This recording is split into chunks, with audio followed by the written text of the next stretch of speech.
What is going on, Fleet Nation? Welcome back to episode 53. And today, I got a good one for you guys.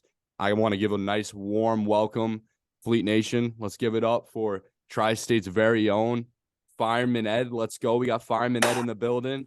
Big-time, lifetime Jets superfan, one of the country's most notoriously known superfans out there. Can't get any better than this. Fireman Ed, how are you doing today? Good, Brennan. How you doing, buddy?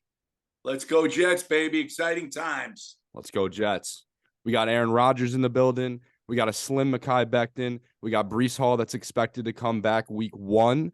We got a lot to unpack here, and I really want to just understand your fandom here. I want to just go dive in real quick, ask you a little bit about your experience with the green and white, and to start off, I just want to ask you. Well, let me just start out with that. I want to wish Joe Willie Namath, the 80th birthday today.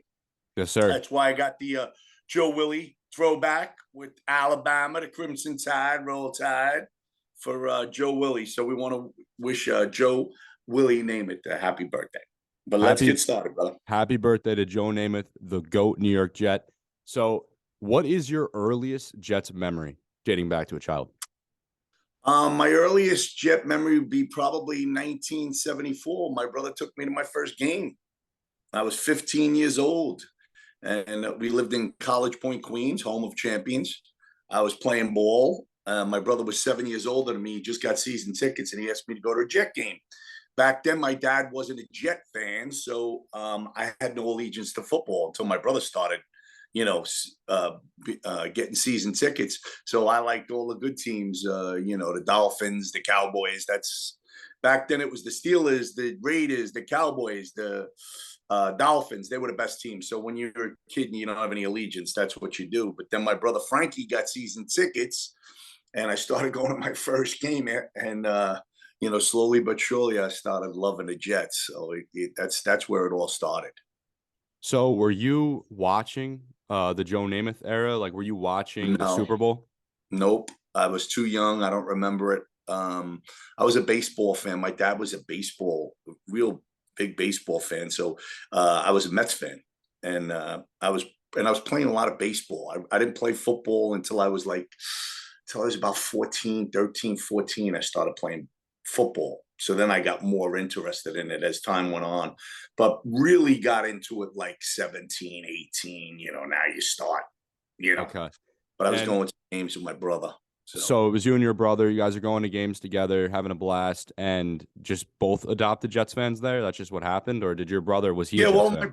My brother was a Jet fan all along, Okay. But we were 7 years, difference. So, when he was 16 or 17, I was 10, there's a big difference as he got to 22 and I got to an age where he was willing to take me. That's what happened. So that's where it all started. So if Aaron Rodgers goes out here, hoists the Lombardi Trophy, you and I are going to experience that feeling together, same time, same kind of thing, basically. Oh, baby. Yes, it is. I bet this is season tickets 50 years. My brother Frankie just died September 8th. And we would have had season tickets 50 years. Yeah, there would have been no Fireman Ed without Frankie. Frankie used to hoist me on his shoulders. So that's where Fireman Ed started back in, we started in 86. That's when he first put me on his shoulders, and then I got my helmet. I became a New York City fireman in 87, and then I put the helmet on around 89, and then it just took off from that point. Well, rest in peace, Frankie. I'm sorry for your family's loss. God rest his soul. Go Jets. Hopefully they can make him happy up there with a good season. That's it. And so can you talk to me a little bit about your fireman experience? I believe you were in Harlem, right? 20 years? Yep. 20? Yep. So what was that like? I was a New York City fireman. I was up in 69 Engine, ladder 28 in the 16th Battalion, the Harlem Hilton. It was great. Listen, I loved it. It was... we lived the dream. We were a very, very busy company, one of the busiest in the city of New York, and just learned the job. The guys they were beasts, and I was just a young guy that was trying to learn how to be a fireman, and really wound up being up there most of my career. I was up there like 18 years. I started in Brooklyn for 3, and then I was up there 18, and just had a ball, man. I loved it. I mean, to be a fireman, you got to be young. I left like I was 49. I was going near 50. It was you can't be in the ghetto at 50 years old. It's a young man's job. So I love my job. I mean, my only regret is I wish I could do it again. Tell you the Yeah. truth. Yeah, I really appreciate you giving back to the community, serving for us, taking out those fires for everyone. And I'm very curious because we all know Fireman Ed at MetLife Stadium, the Meadowlands, getting that place rocking. I mean, listen, like I'm 22 years old. I've had a lot of suffering. Obviously, I saw 2010, 2009. I was 8 years old when that happened. But I mean, look, no, like you're just a part of the family. You're part of the culture. You are the face of our fan base. And growing up, I mean, I don't even know who told me about Fireman Ed. You just know. You see him there. He's having a blast. He's sitting right front row. So I'm curious. I need to ask you, how did you create this persona? Like I know you're a firefighter and you probably had the ties in the community with NYPD, with the fire department, your fire department. But how did you get this persona where you are the face of the Jets franchise? Well, what happened was Fan base. it took a lot of years. So what happened was we went to the Meadowlands in 1984 from Shea. So when we went over there, because we were Queens guys, so we used to, take a bus over to the Meadowlands. And the first 2 years, they used to go back and forth in the end zones in the old stadium. It used to go from 301 to 319. It was Don Valenza. Don Valenza, he just died last month. Dom, I love Dom. He was from my neighborhood. And 319 was Donnie Schaefer. So they used to go back and forth in the end zones for the Jet chant. They used to do the Jet chant. Who could be louder? Me and my brother were sitting in the lower tier on the 20-yard line on the visitor's side, in section 133. And I said to him, I was like 24 years old. Well, when we went up there, I was 24. I was 26. And I said, you know what? It was the third year. I said, listen, this place is dead in the lower tier. I said, I'm not staying here. I said, we got to do something. So I started running up and down the aisle, try to get the fans going to do the chant. I go on the railing to let them see me a little more. So when I go on the railing, I almost fall over the railing. My legs locked into the railing, and in the old stadium, it was like a 10-foot drop, so you were going to go down hard. And I'm yelling to my brother, Frankie. He come at me, grabbed me by my shirt, pulled me up, and he goes, get on my shoulders. I went on his shoulders. It started getting more crazy. At first, it went like there was 5,000. Then as it went along, it was 10,000. And then the guys, something happened with Dom. He left. We wound up doing it a lot more. And then a couple years later, I became a fireman. And I was up in Buffalo with this guy, Johnny Cirillo. And he was wearing a fire helmet. He worked in Brooklyn. And he had it painted. It was green at the time. We were green. And I said to him, hey, when we go back to the Meadowlands, I said, can I use that helmet next week? He goes, sure, Eddie. So when I went back, I put the helmet on. I was on my brother's shoulders. And that night, it was NFL Countdown was huge with Chris Berman and Tom Jackson. Okay, that was a huge Sunday nights. And all of a sudden, Chris Berman on that Sunday night goes, there is Fireman Ed, leading the Jet faithful in Jets, Jets. That was it. The next week, all the people heard, because that was like an attraction to watch Chris Berman and Tom Jackson in NFL Countdown come up with the highlights. And there I am, and he named me Fireman Ed. And the place went crazy. So the next following week, we went from like 10,000 to 40,000. Wow. And then as time went on, they started putting me on a screen with my brother. And it just took off as time went on. It just took time, but it just went crazier and crazier. And then really when Parcells came in 97, we became a household name. We were just like, it was insane. And it's just, my brother stopped after a while. He got older. So I used to just go on the railing like I do, on the stands. And I've been fortunate. I've been lucky. So the fans still listen to me. So it's all good. Of course. That's basically how it happened. Yeah, no, that's awesome. So, like, I've never known the true story behind it, and that's great to Yep. hear that that's You what know what you happened. got to do? Go on my Fireman Ed 42 Instagram, Yep. and when you scroll one of the links, you're going to see one of the first links is going to be the Jet Chant, the original Jet Chant. Click Mhm. on it. It's about 4 or 5 minutes long, and it gives you a whole rundown of just how the Jet Chant started. I got all the guys together in SNY Studios years ago, and a guy by the name of Larry Mack started it in Chase Stadium. And then I told you that then it went to the Meadowlands, Dom and Donnie Schaefer. I got these guys all together in the studio. So you'll enjoy it. It's 4 or 5 minutes long, and it tells you the exact what happened with the jet ski. I'll definitely check that out. I think it's awesome that you're keeping that alive, you're keeping it going, and I Yep, you got to can't do that for wait. the young guys. I got to do that for the young guys. That's why I did it, because everybody says he didn't start it. He didn't start it. And I said, you know what? I got to get the guys in the studio and let the rest of the fan base see exactly what happened. So that's what happened. So, what's it like being the face of the fan base? Well, it's a response. First off, it's a responsibility. So you got to remember you're dealing with a lot of people. So you're not just dealing with guys that love you. There's guys that don't like you. So you gotta deal with that. And it gets hard at times. I mean, it got much harder in 2010, 11 when the smartphones came. That's when it really got hard because I was doing a Jet Chant for 25 years and there was no video. Only in the stand. The stadium would do it. The actual cameraman. Now all of a sudden you're gonna see you're a kid. These phones came, whole nother ball game. Now what happens is now they're filming you while they're messing with you. You Right, understand? right, So there right, was a big difference. You grew up with that. I didn't grow up with that. right. That was not part of my thing. So when you have that spotlight, it really can affect you. You got to watch what you're doing. So there's a lot of responsibility. That's why I stepped away for a couple of years because there was some things that happened that I had to handle, and it was affecting my family. There was a lot of stuff going on. So, but I was still at the games. I was at every game. I just didn't do the Jet Chant. And then I started seeing how the Jet Chant was just failing, and it was not going to continue, and that was pissing me off. So eventually, I went back after, you know. So Yeah, I that's remember.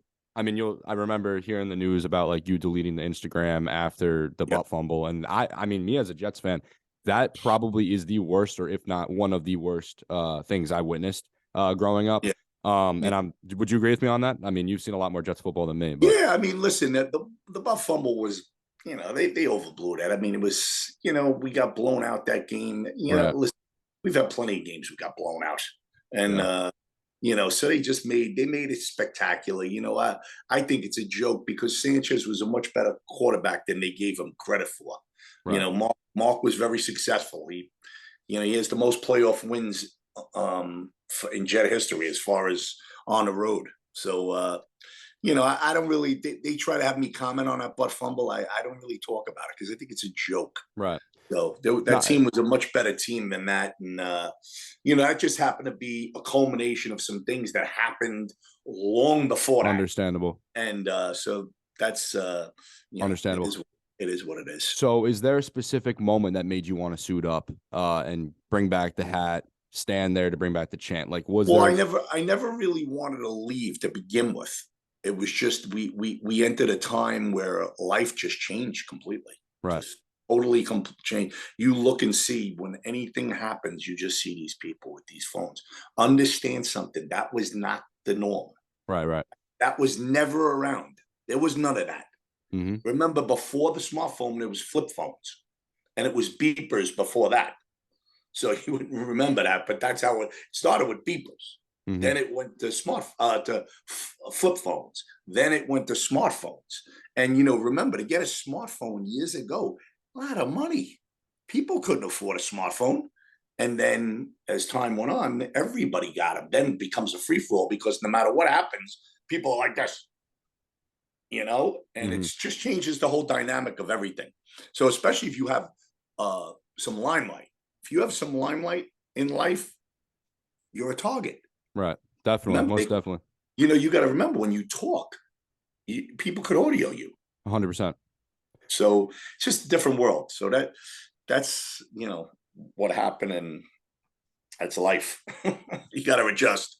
Yeah, no, that definitely makes sense. I totally understand you, but we're glad that you're back. I most definitely missed you, and I'm excited to see MetLife rocking come September. Now, you mentioned Sanchez, and you say that you back him, that you support I Sanchez. love the Mark. Um, and now I know that there was one season that you did not wear number 42. You always love wearing number Right. 42. Was Mark. I was 2012, trying to Mark support. Sanchez. Yeah, So I was trying to support him.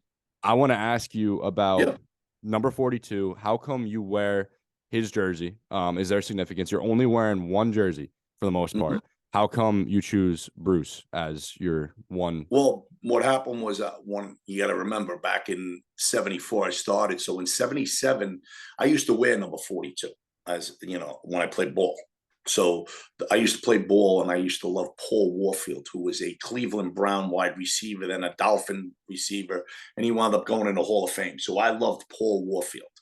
So Okay. I wore number 42. So when I became a Jet fan, the first guy that wore 42 was Bruce Harper in 77. So that's when I remember when I said to you I was about 17, 18. I really started to be a maniac with it. Right. We back then you used to have to go to the garden. Madison Square Garden was a place called Cosby's, a sporting store. You used to get your tailor-made jerseys there. You couldn't get them anywhere else. That's where you used to have to go. They had the NFL contract. That's how crazy it was. It was like ancient. You look at that now, you laugh. But we went on a subway from Flushing down to Penn Station to go and get our jersey.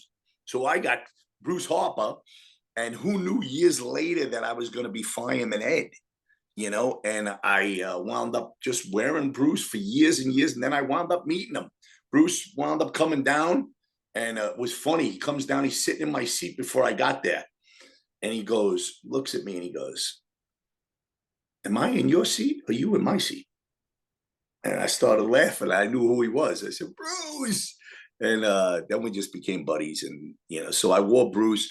What I did was a couple of different times I tried to wear another jersey just for a short time to, because you make a difference. So years ago in 93, I wore a Browning Nagel jersey for a short time because we drafted him.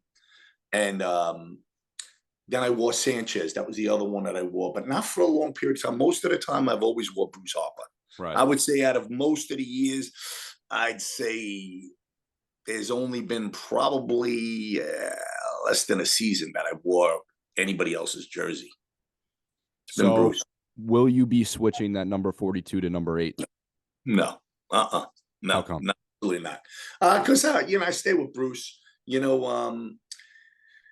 After the Sanchez thing, I just said, you know what? It's just let me just stay with Bruce. Bruce has always been, and what happens when you start switching when you're younger and you start switching, it causes controversy, and I'm too known at this point for me to, you know what I mean? I did it for Mark because there was a little controversy with Tebow, if you remember, and Mark brought us to back-to-back championship games. So I felt like I owed Mark that, and I knew his father. His father was a California fireman, in L.A. So I just felt like, you know what, let me try to support Mark, and there was a lot of controversy with that. So I think I'll stay away from the controversy from now on.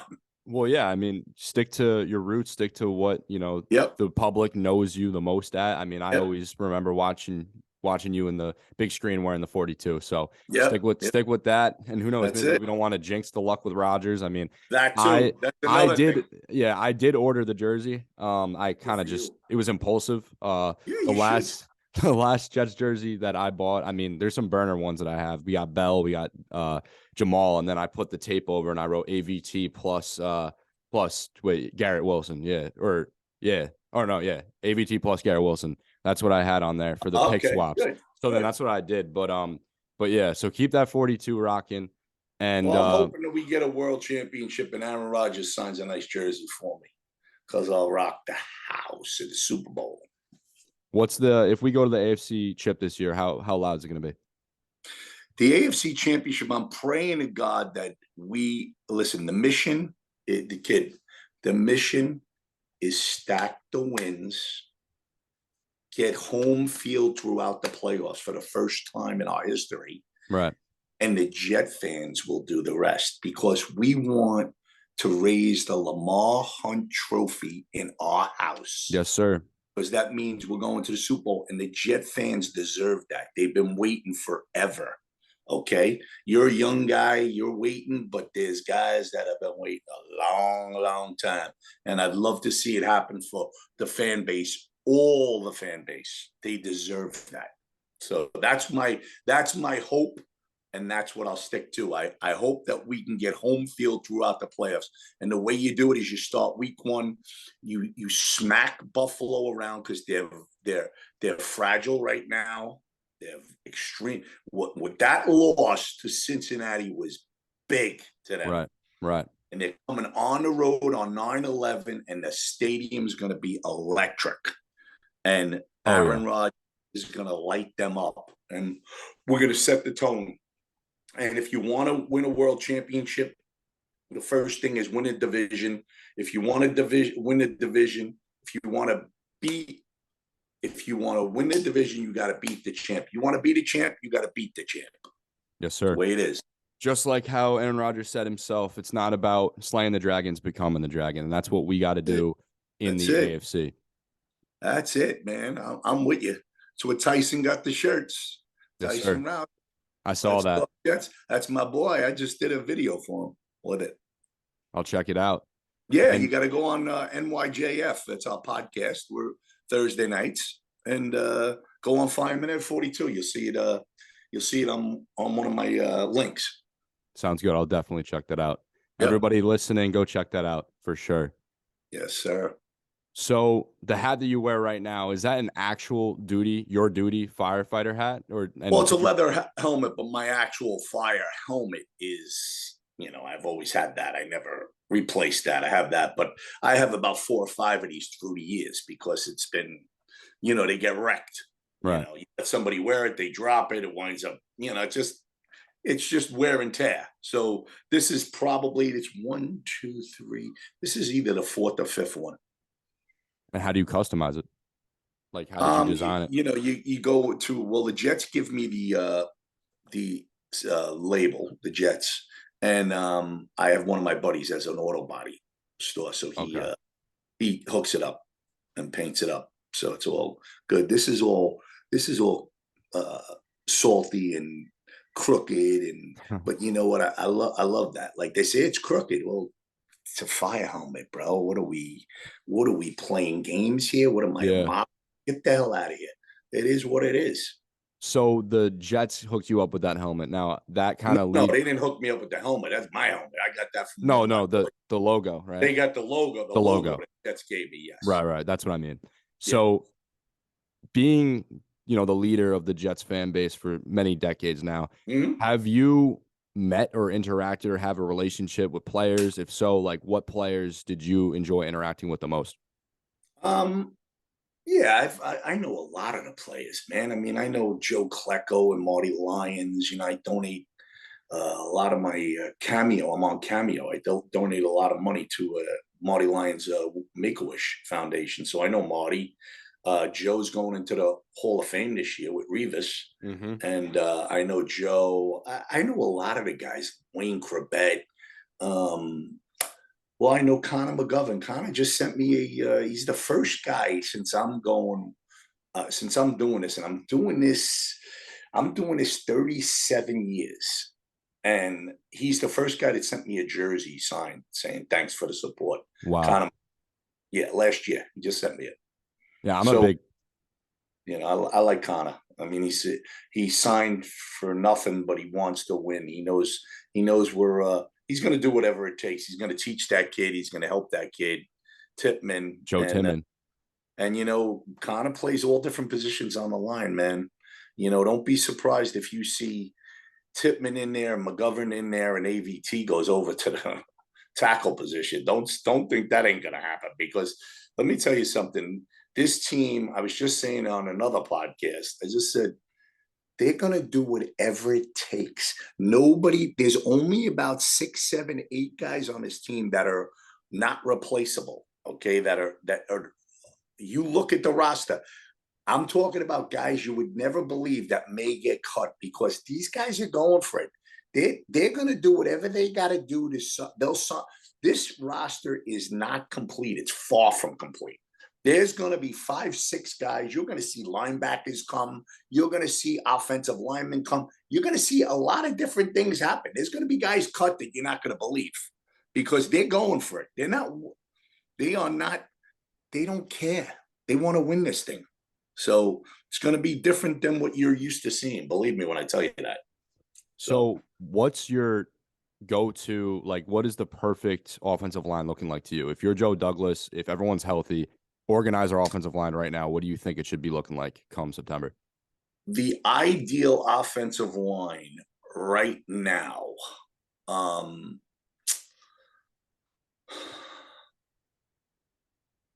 I'd like to see the kid, the rookie, start Tippmann. The ideal offensive line to me would be Tippmann, McGovern, AVT, Lakeland on the left side with Mackay on the left tackle. That would be the ideal. But I don't think they're going to play AVT at tackle. I think what you're going to see is you're going to see either McGovern or Tippmann at center. Right. You're going to see AVT on the right side. You're going to see Dwayne Brown on the right side. Right. And right. then Lakeland and Mackay on the left side. So do you feel comfortable giving, the responsibility of being Aaron Rodgers' shield to Mekhi Becton, someone that's coming back from 2 back-to-back injuries? Do you think that, he'll be able to handle that? He's the dude. If he plays like he played in his rookie year, we're gonna have a monster offensive line. You're talking about, because remember, we have a lot of backups that could play. Like we don't have slugs. We had slugs. We don't have any slugs. This Wes Schweitzer is a good backup. All right, he swings on a lot of spots. You got Billy Turner. They love Billy Turner. Billy Turner can play anywhere. He'll play tackle position. They just signed a kid from New England. I don't know how to pronounce. Saw that. Kajas. Yeah. I don't know how to say his name. Kajas, They got that kid. They got we got Max Mitchell. Okay, we got the rookie that we signed, the tackle. All right, the rookie. You're loaded, and I still don't think that it's just set in stone that we don't sign another guy. I'm telling you, they are not going to deal with that. They're not dealing with that. Not with Aaron Rodgers. It's not happening. And I agree with remember, there's going to be a difference. Zach used to hold on to the ball. He gets shellacked. Aaron's not doing that. Right. Aaron's not doing that. Aaron knows the office. He knows Nathaniel Hackett. Hopefully he's going to have Breece Hall healthy. I don't want to rush his injury. I don't want to rush his process coming back. We saw the reports that Breece might be available for week 1. Me personally, I don't want to risk anything. If he comes back week 2, week 3. Breece will come back and Breece will be there for week 1. Now, how many carries he gets, I would think you'll get somewhere between 10 and 12, 10 to 15 carries. That's what he's going to get. Or touches. Right. Not necessarily carries. He may get swing passes, whatever. He'll definitely be playing. But here's the key. Aaron Rodgers depends on his running back. So everybody has to be able to pass block. So if you watch and you scroll some of these pictures, okay, during mini camps and stuff, okay, remember what I'm telling you. Start looking at he's got his hand on a shoulder of the kid from Brooklyn, the kid from Pittsburgh, the running back. What do you think he's saying to him? What do you think he's saying? Oh, look at this hole. No, he's telling him, I'm going to tell you the blitz pickups, and you got to be able to pick the blitz up, because you will not play in Aaron Rodgers' offense if you cannot pick up a blitz. I'm just telling you, that's not going to happen. It's not going to last. All 4 guys, Bam, Michael's good. Michael is a great blocker. Okay, Michael Carter, he's a great blocker, and Breece is good. They're trying to get this kid on the fold. All right. And, so that's a big part of it. And remember, they're going to run an 12 personnel a lot of the time. So the 2 tight ends, Rodgers likes to go 2 tight ends. All right. So we'll have 2 wide receivers and they're going to play action and run the ball off of that. So there's a lot of mixing parts. So this is why he's there, because he wants them to get the verbiage. Remember, what Rodgers does is Rodgers goes to the line of scrimmage. If they're doing substitutes, he'll run up on the line of scrimmage and hike the ball and get 5 yards. And it could be a big 5-yard swing right there. We're talking about something, a whole nother animal here. Something that we've never experienced. Never. So, and this is why he's on the fold, and he's trying to get all these guys up to speed. He wants them all up to speed. You just heard what he said when he didn't like the way the offense played with the defense, and he got them all together and said, fucking get your head out of your ass. Let's go. Yep. So, listen, that's all great, bro.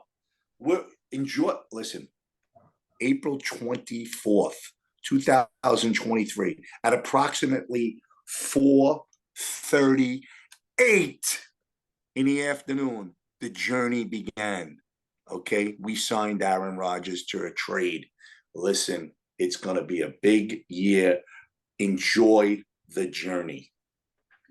So compared to other seasons with high promise, like 2010, 99, how do you feel about this? Like looking back, I think we're going to win a world championship. I think this is the best team we've ever had, because we've never had a quarterback like this. We've never had a quarterback like this. Not with Vinny. Now, I was there in '83 for the Mud Bowl with Richard Todd. I was there in the back-to-back with Sanchez. I was there with Testaverde in '98 in Denver. That was the second one. Right. I was at the boat with Sanchez. All right. We have not had a team like this team. With this guy. This guy makes everybody better. The only guy that I could say made everybody better out of all of those teams was probably Vinny Testaverde. He probably made a lot of guys better because Vinny was commandeered the huddle. He was a presence in the huddle, at the helm, under center. So we've never had a guy like this, ever. It's unbelievable. Including Brett Favre. No, I agree. He's a better all-time Packer. He's Aaron Rodgers' top 5 quarterback of all time. I mean, you saw Patrick Mahomes' list. He's put him number 3. He's going to be arguably one of the top of all time when he wins us back-to-back Super Bowls. Yes, sir. Yes, sir. I love the optimism. Let's go. Let's do it. Let's go. Let's do it. It's our time. Let's go. 13-4, win the division, home field throughout the playoffs, and the Jet fans will do the rest. Remember what I told you, kid. It was good talking to you. All the best to you. Yeah, I'll come on anytime. You get in touch with me. Thank you very much, Fireman Ed. I'll come on, all right? When I see you at a game, make sure you come over and say hello. Of course. Right? Love to keep in touch. Love to have you back. Touch base. You got my information. Wins. You know where I'm at. Yes, all right? Sir. Thank you very much. All the best to you, kid. Remember, a world championship. Don't hide from it. It's real. It's going to happen. That's the mission. The mission, stack the wins, home field, raise the Lamar Hunt, and then the Lombardi. Best of luck to you. But before you go, we got to do it. We got to do the chant. Get ready. Yes, sir. Let's do it. Oh! J-E-T-S. Jets. All the best, kid. There we got it, ladies and gentlemen. Fireman Ed. Take care.